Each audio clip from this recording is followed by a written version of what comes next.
workshop. One of those construction sites is actually... The allure of the app is that when you post something, no one knows who you are. But say the wrong thing, and you're anything but anonymous. This is a scene nobody expected to see this Thursday morning. If the county bought the property, they would try to sell this location in Myrtle Grove to help offset the cost. When you show up, you'll get a silver ticket and that extreme heat. Now we're going to zoom into the left side of the house, this corner right here. Statistically speaking, about 60% of small businesses will fail within the first 2 to 3 years. As long as the straps are 3 fingers wide, meaning I'm still out of luck. But if I showed up Tuesday wearing this, surprisingly, I'd be okay. With heavy steps and a heavy heart, Pat Adair musters through what's left of the place that was always more to him than just a business. It meant everything. Everything to Pat and everything to his mom, Deborah, who you probably know as Frank, the owner. She was a tough woman. She worked long hours. She was a hard-working woman. She ignored the pains that she had. Up until July, when she passed away unexpectedly from pneumonia. She was really proud of this restaurant. So she left Frank's Pizza in the hands of her son. And just as he was beginning to pick up the pieces, his world went up in smoke. As a fire that started in the arcade next door engulfed Frank's Pizza, taking its memories with it. We locked the door up and went and stood out by the trash can and just watched it burn. And I cried and cried and cried.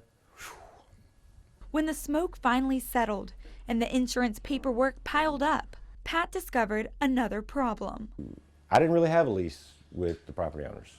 Because his mother never actually signed one. So he's moving to a new location, not too far away, to get back to what he does best, delivering you pizza. Pat says it was really important for them to stay on the boardwalk because of so many memories, so they're moving right here, and they plan to open again in February. Reporting live in Carolina Beach, Emily DeVoe, WECT News. Whereas you might take a trip to the hardware store to get a copy of your key. They come in, get it cut, out the door, in less than 2 minutes. Criminals can take far less time than that by taking a picture and getting that same copy made of your key. It's all done on this free app, Keys Duplicated. You just snap a couple pictures and a new key arrives in the mailbox days later. Jordan Meyer, the co-founder of Keys Duplicated, told WECT via Skype that the process is fairly easy, but it's one with built-in security measures. So we require both a picture of the front and the back of the key, which makes sure that you actually have physical access to the key. You can't be walking by, see it on someone's carabiner, or walking by a table. Which is why the app probably won't appeal to random criminals, but instead, someone you already know. If they have access to your key, you can take a picture of it and get it duplicated. That can be an issue. Keys Duplicated says there's yet to be a criminal case of copied keys from their app, but they'll work directly with law enforcement if there ever is. Their advice? Keep your keys out of sight to ensure you're locked up safe at night. Michael Mullins probably couldn't win a race in this condition. But he's not trying to. He just wants to get across the street. You have to rush to get across it so you don't get hit.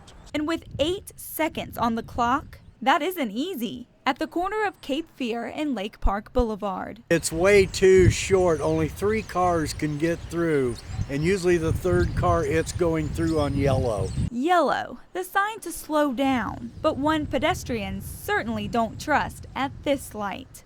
People aren't just trying to cut you off. I almost got ran over with him one day. Town leaders say they know the intersection is frustrating, but there's not much they can do about it. When it's a DOT right-of-way, we have to look to them to give us some input.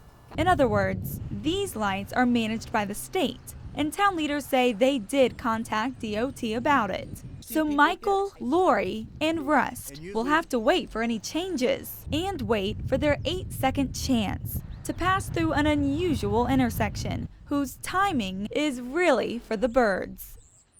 One of those construction sites is actually right behind me. Right now, if you look, it's nothing more than an empty lot. New model protects non-ferrous metals, So that means if you drop your wedding band down the sink, it won't turn to shreds. Here's a map of a neighborhood in Wilmington. Under the current classifications, this area in green is a protected wetland. WECT's Emily DeVoe joins me now. You went down there earlier today, right?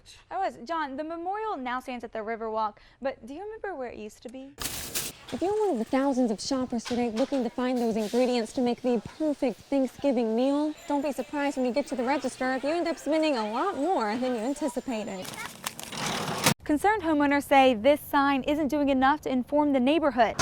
So on January 6th, they're taking matters into their own hands to make sure everyone knows about the next public hearing.